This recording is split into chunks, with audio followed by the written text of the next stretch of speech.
Good morning. It is truly an honor to be here, and I would like to thank Catherine and Wayne for this very gracious invitation and the Academy as a whole for the nomination. In the beginning, I was kind of wondering whether I should accept or not. I am 36 years old. I still have a lot of things to achieve in life, and frankly, I'm flattered that I would be chosen for this award. I decided to accept it upon hearing that truly it was really an opportunity to meet such young and distinguished minds and future leaders, both here in the United States and abroad. So I will accept the award gladly, and I will accept it on behalf of everyone who has worked so tirelessly in Bahrain to make our country prosper, reform, and move forward and join the global community as it should. Just a little bit about me. I grew up in Bahrain. I went to high school in Bahrain. I went to university here in the States, and then did my graduate degree in Europe. That gave me a very valuable insight into how large the world really is, and on the other hand, how small it can be. We are all citizens of this globe, and I see myself as a global citizen today. I'm a Bahraini first, but I realize my responsibilities and duties extend far beyond the borders of my nation. Some of you, of course, well, all of you, I'm sure, have been following the news that has been coming out of my part of the world over the past few years. We have been living with that kind of life for the past, past few decades.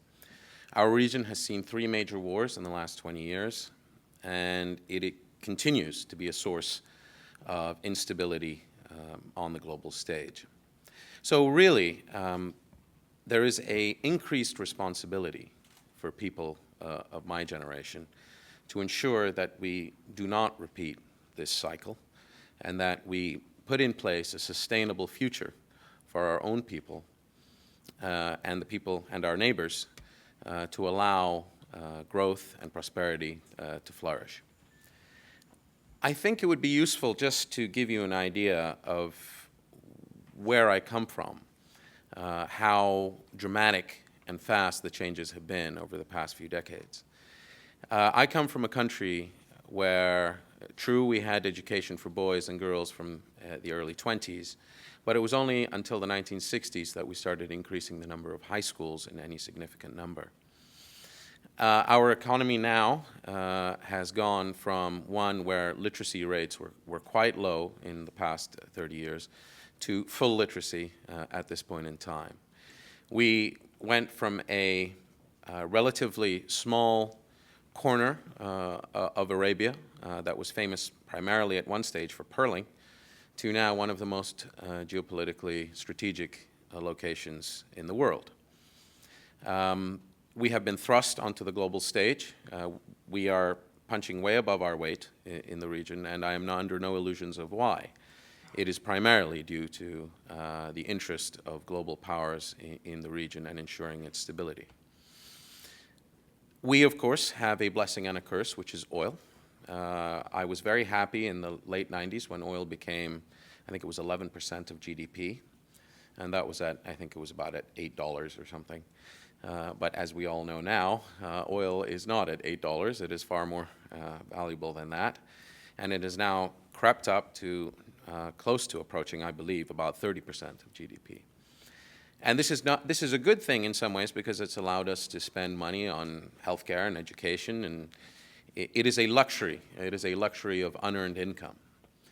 But eventually, populations keep increasing. Oil actually is decreasing as a natural resource in Bahrain, and we need to put in place the foundations of a modern economy.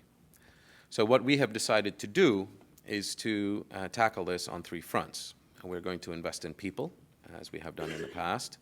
We're going to reinvent the role of government, and that from being an owner-operator to a regulator. And we want to stimulate business. We want, in effect, for the private sector to be the main engine of growth moving forward as opposed to the public sector, which is the case today.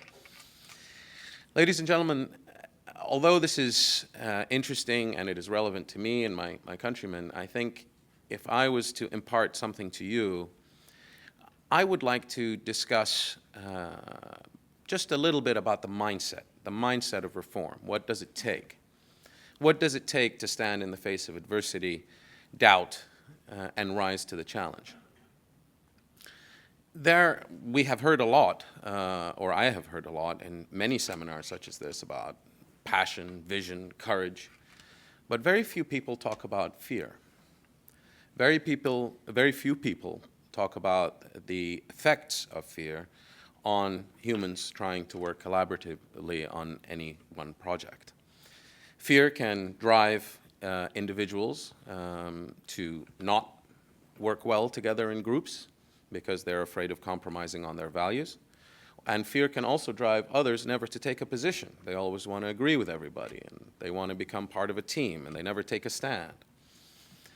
It is very important that for the young people in this room, you understand that really that kind of self-doubt needs to be grabbed and understood and channeled in a positive way.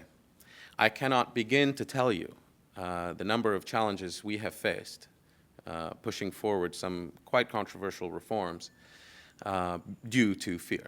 Fear of change, fear of loss of authority, fear of monetary instability, fear of the unknown.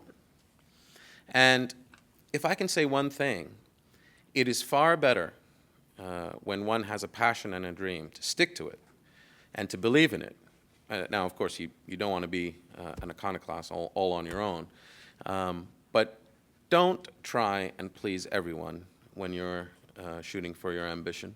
Really, just believe in yourself and understand that a lot of the times, the resistance to what you're trying to achieve, and believe me, you will get a lot. I haven't met anybody trying to do something worthwhile who hasn't faced a tremendous amount of resistance yet. You will face a lot. Just have faith and call stuff for what it is. Let me give you a small example. A lot of our economies in the Gulf are really dependent on cheap guest worker laborers who come in from Southeast Asia. Now, this has, in one way, been a benefit to our national economies, and I make no excuses for the horrible conditions in which a lot of these workers have come to find themselves working in. But it is unsustainable in the long run.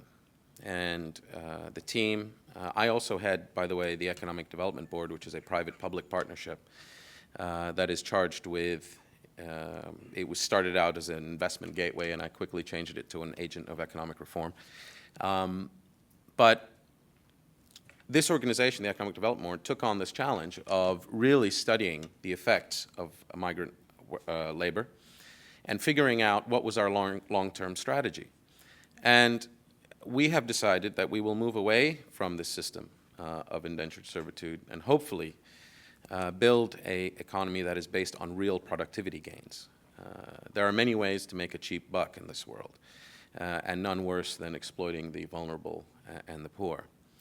This program took 2 years to implement, and it basically involved giving full rights to all workers within the national economy.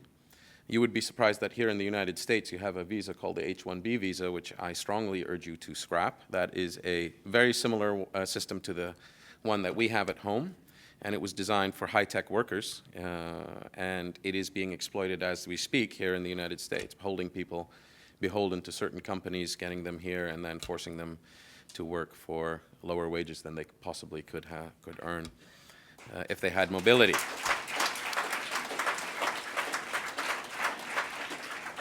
We had a sponsorship system that we have now scrapped. We allow free movement of labor between employers. A work permit is a work permit, whether you are a citizen or not. We have instituted a tax on guest workers, not on the employers of guest workers, and to equalize the costs to business of employing either a naturalized citizen or a foreign worker, and the proceeds from that will be poured straight into training. So we do believe in an open economy. We don't believe in closing borders. Eventually, we hope to be able to move to immigration. But this battle that took 2 years of, well, my life, fighting with our parliament, with our business community, with our labor unions, was truly a test of wills. Now, let me just say that to all you young people here, don't believe everything that you see. When you are told that this is the way things are and this is the way they've been done for so many years, that doesn't necessarily mean they're right. We believed in what we wanted to do. We saw a possibility of changing it, and so we did. I've probably taken up more time than I should have. I thank you for listening to me. I urge you to believe in yourselves and don't let the fear hold you back. Thank you very much.